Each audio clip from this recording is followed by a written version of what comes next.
Welcome to Storytime Fun, boys and girls. We hope you enjoy. Today's story is called How the Grinch Stole Christmas by Dr. Seuss. Every Who down in Whoville liked Christmas a lot. But the Grinch, who lived just north of Whoville, did not. The Grinch hated Christmas, the whole Christmas season. Now, please don't ask why. No one quite knows the reason. It could be his head wasn't screwed on just right. It could be perhaps that his shoes were too tight. But I think that the most likely reason of all may have been that his heart was 2 sizes too small. But whatever the reason, his heart or his shoes, he stood there on Christmas Eve hating the Who's, staring down from his cave with a sour, grinchy frown at the warm, lighted windows below in their town.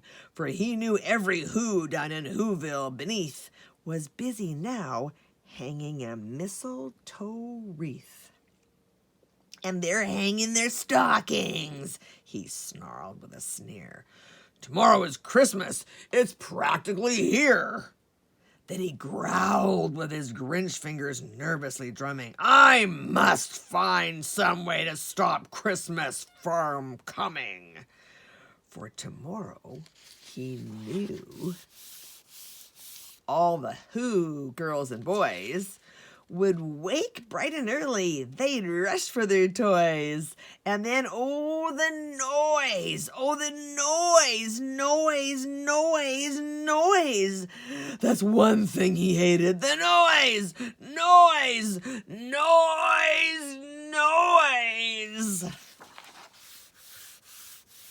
Then the Who's, young and old, would sit down to a feast. And they'd feast. And they'd feast. And they'd feast.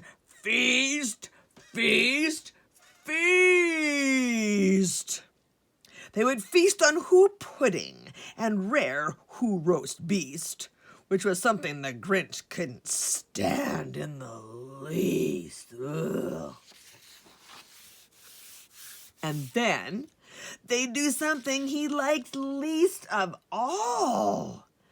Every Who down in Whoville, the tall and the small, would stand close together with Christmas bells ringing. They'd stand hand in hand, and the Who's would start singing. They'd sing and they'd sing and they'd sing.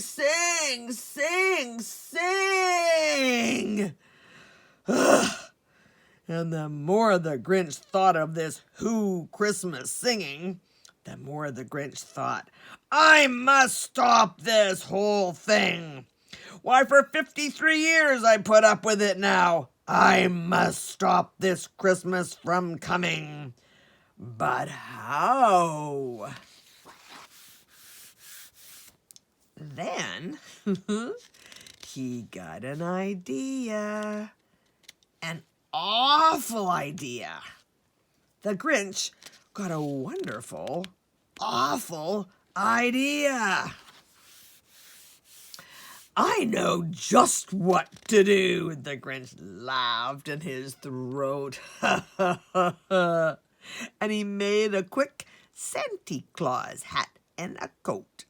And he chuckled and clucked. What a great Grinchy trick.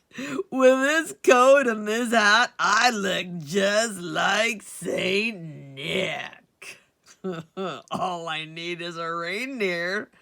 The Grinch looked around. But since reindeer are scarce, there was none to be found. Did that stop the old Grinch? No. The Grinch simply said, if I can't find a reindeer, I'll make one instead. So he called his dog Max, and he took some red thread, and he tied a big horn on the top of his head. Then he loaded some bags on a ramshackle sleigh, and he hitched up old Max. Then the Grinch said, "Giddy up!" And the sleigh started down toward the homes where the Whos lay a snooze in their town. All their windows were dark. Quiet snow filled the air. All the Whos were all dreaming sweet dreams without care. When he came to the first little house on the square, "This is stop number 1, the old Grinchy Claus hissed, and he climbed to the roof, empty bags in his fist. Then he slid down the chimney a rather tight pinch. But if Santa could do it, then so could the Grinch. He got stuck only once, for a moment or two. Then he stuck his head out of the fireplace flue, where the little Who stockings all hung in a row. "These stockings," he grinned, "are the first things to go." Then he slithered and slunk, with a smile most unpleasant. Around the whole room he took every present: pop guns and bicycles, roller skates, drums, checkerboards, tricycles, popcorn and plums, and he stuffed them in bags. Then the Grinch very nimbly stuffed all the bags one by one up the chimbley.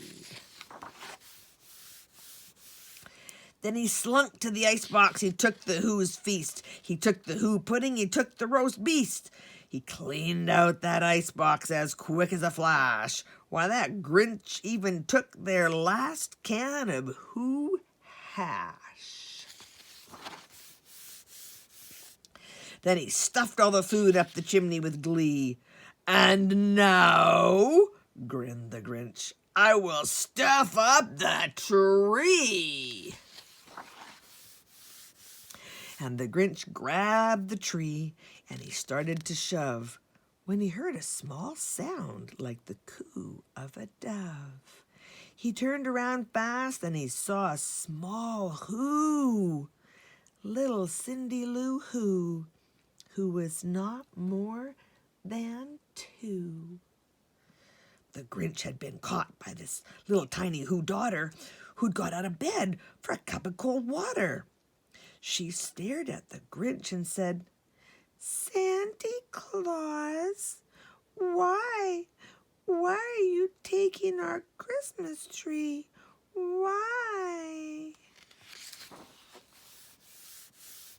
But you know that old Grinch was so smart and so slick, he thought up a lie, and he thought it up quick.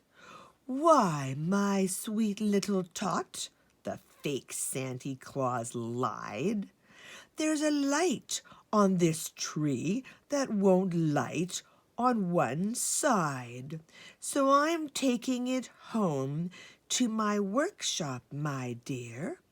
I'll fix it up there, then I'll bring it back here." And his fib fooled the child. Then he patted her head, and he got her a drink, and he sent her to bed. And when Cindy Lou Who went to bed with her cup, he went to the chimney and stuffed the tree up. Then the last thing he took was the log for their fire. Then he went up the chimney himself, the old liar. On their walls he left nothing but hooks and some wire. And the one speck of food that he left in the house was a crumb that was even too small for a mouse. Then he did the same thing to the other Who's houses, leaving crumbs much too small for the other Who's mouses. It was 1:15 dawn, all the Who's still abed, all the Who's still a snooze, when he packed up his sled, packed it up with their presents, the ribbons, the wrappings, the tags, and the tinsel, the trimmings, the trappings. 3,000 feet up the side of Mount Crumpet. He rode with his load to the tip-top to dump it. Pooh-pooh to the Who's, he was Grinchiously humming. They're finding out now that no Christmas is coming. They're just waking up. I know just what they'll do. Their mouths will hang open a minute or two. Then the Who's down in Whoville will all cry, boo-hoo.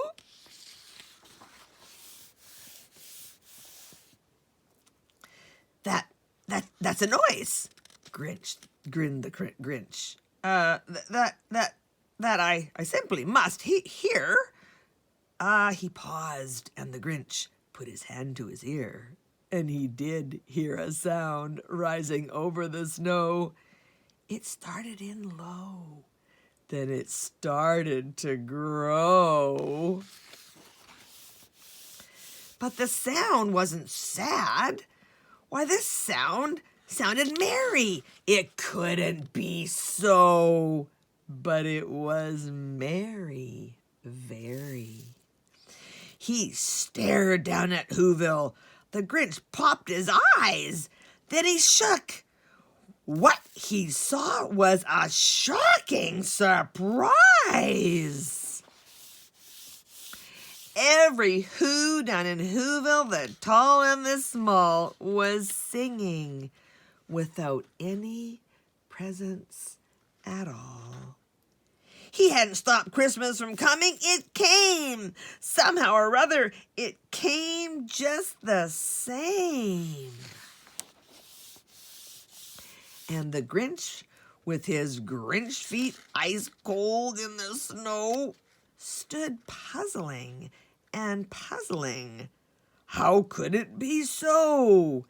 It came without ribbons, it came without tags, it came without packages, boxes, or bags. And he puzzled 3 hours till his puzzler was sore.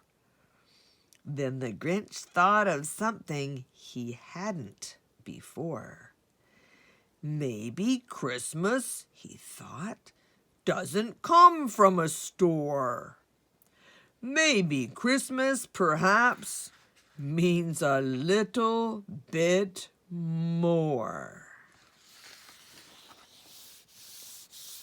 And what happened then? Well, in Whoville they say that the Grinch's small heart grew 3 sizes that day. And the minute his heart didn't feel quite so tight, he whizzed with his load through the bright morning light, and he brought back the toys and the food for the feast. And he himself, the Grinch, carved the roast beast. Yay! Well, that's it for today. We'll see you next time.